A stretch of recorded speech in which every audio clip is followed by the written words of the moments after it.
Hey Libra, this is a life-changing, reality-changing year of absolute transformation. So many of the planets are changing signs, shifting our thoughts and our reality along with them. And we are learning new things, we are experiencing new things, and we are awakening to new possibilities. Let's dive right in. The North Node enters Pisces. Now, the North Node hangs around for about 18 months, and it is the key to our destiny. It's the key to the evolution of our spirit. It is, the magic that delivers. And it's for you, it's going into your health and well-being. It's going into your everyday patterns and routines. You will notice a massive shift in your daily routines, your habits, and your general being. It's a great time, actually, if you want to transform physically, if you want to get fit and healthy, if you want to transform your body in any way, your mind, if you want to calm down, if you want to do mindfulness. There are so many gifts with this, but you have to kind of do it. You can't just keep doing the same daily routines and expect anything to change, because it won't. The North Node is delivering all the answers you need in those areas. So pay attention. And in 18 months' time, you'll look back and go, wow, my life is so different just by making very small changes. Now, Venus is entering Aries in your relationship zone on February the 4th. You dive into this year from February feeling loved, being a love magnet, other people being very, very drawn to you. And possibly around March the 2nd, when Venus goes retrograde, there is some resolution connected to an ex-lover, or you're looking back to the beginning of any relationships and looking at how you can transform them. If you're single or not interested in relationships, it's still, your pathway to love in this lifetime, whether you're celibate, whether you're asexual, doesn't matter. It's the pathway of how you relate on a one-to-one basis. And someone from the past who had meaning to you may pop up, or you may be really examining that relationship and suddenly seeing it from a completely different angle. Now, Mercury is joining forces with that retrograde Venus around March the 11th. So it could be then that you get an email, a text, or a sudden thought about someone. On March the 14th, we have the full moon in Virgo and a total lunar eclipse. You are feeling super psychic on that day. You must trust your intuition. There may be a dream or an experience that happens that it seems otherworldly, right? It seems like, wow, this is totally magical. And, really listen to your hunches. If you feel that you need to go somewhere, do it. If you feel that you want to just stay in and soothe yourself and do lovely calming things with music, do it. There's a message coming to you with that full moon. Now, because it's a total lunar eclipse, sometimes the message doesn't come straight away. But I tell you this, the intuition will. Now, the new supermoon in Aries and the partial solar eclipse on March the 29th. So all of February and March, basically, you're having revelations about your one-to-one relationships.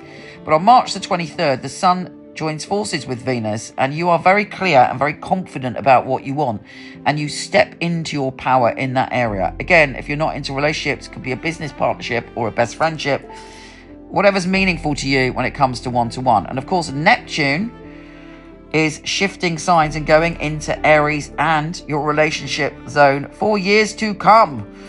And it's saying to you, you have to be true to your soul and your spirit when it comes to relationships. You can't just be in a relationship because it offers you security, for instance. You have to be with someone that you feel you have a soul connection with, and that it also uplifts your spirit. It doesn't drag you down. Anybody dragging you down, particularly, oh my goodness, avoid anyone with any addiction issues in terms of intimate relationships or business partnerships, because you can really get caught up with that with Neptune in Aries. Neptune in Aries is saying, just follow the truth of your heart. And that includes all relationships. You might actually meet a cat that's like a soul cat. You might meet a business partner and you build something really deep and meaningful to put out there into the world. But you have to be true to yourself. And most importantly, you have to avoid addictions, particularly with partners, and you have to avoid illusions, like falling in love with someone. It's totally unrealistic, and you just feel this soul connection, but it's a fantasy, because those things can take over with Neptune in Aries. So again, pay attention. The full moon in Libra on April the 13th gives you a real boost. And again, listen to your intuitions. There will be messages, there will be signs, there will be wonder and there will be magic, and there'll be a lot of healing when it comes to relationships, because this full moon is opposing Chiron, the wounded healer. So any sort of wounds you've got around love in the past, or even business partnerships, there is a massive sort of healing of your soul, and you feel, kind of open. We have also Mercury joining forces with Neptune. Look out for a spiritual conversation around April the 17th, or a spiritual revelation. Venus re-enters Aries on April the 30th, so you have a lot of love magic this year, and a lot of sort of unions that feel very beautiful and very healing for you, and lots of revelations around love in general. Saturn enters Aries, so Saturn, for the next couple of years or so, is going to say to you, who and what do you want to commit to on a one-to-one basis? I mean, I would say this year is a lot about relationships for you. And it's a lot about how you teamwork with one other person, and who and what you want to commit to. But if you've been indecisive about committing, from May the 25th onwards, you will have the answer you need about that. Now, another big shift of planet is Jupiter is entering Cancer, and you should have some extraordinary luck when it comes to what you are passionate about in terms of your career. If you're not working, it's where you want to put your life force for this phase of your life. But doors are opening. Magic is coming. There is all sorts of opportunities for you, and it's extraordinary. So, excuse me, allow the magic in and take advantage of Jupiter being there, because it is bringing the luck. Another big planetary change is Uranus is entering Gemini. You will have unexpected travel, unexpected learning, meeting people who are really unique souls, and a lot of excitement around travel as well, and unexpected experiences. Mars is entering your sign on August the 6th. You are feeling powerful. You are feeling in charge. You can push forward. And one of the best days of the year for you when it comes to career, or where you want to push your dreams, is when Venus joins forces with Jupiter on August the 12th. For some of you, you may even meet someone in a work setting, theirs, yours, or mutual, that could end up being a very strong love connection. And that can mean friendship too, but there's magic in the air around that time. The Sun enters Libra September the 22nd, and it opposes Neptune on September the 23rd. If you have hung on to any illusions around relationships, business partnerships, or one-to-one friendships, you will be set free from that. The sun is going to shine a light on what is real and what isn't. And the full moon in Aries is doubling down on that on October the 7th. But you have a reset on October the 13th when Venus enters your sign. So there is this incredible journey you're going on in 2025 about who's important when it comes to just you and them, and the balance in your relationships. But by the end of the year, you really, hopefully, will be in a joyful place and have had this extraordinary journey around those things.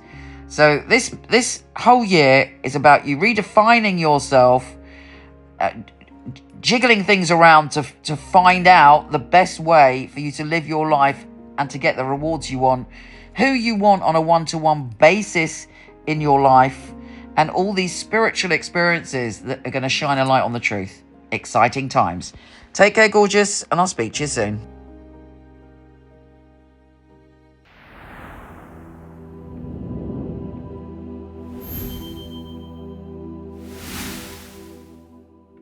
I like to class a reading as an oasis for the soul, time out where we can really spoil ourselves. When someone comes online, I'm already there. Their energy straight away goes whoosh, and the messages start.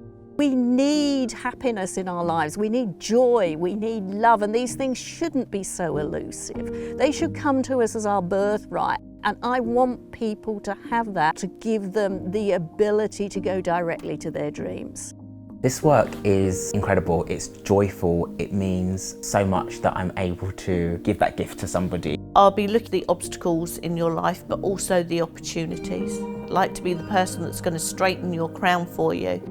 It's very important for me that the client feels spirit with them and gives some validations. So it was a psychic reading.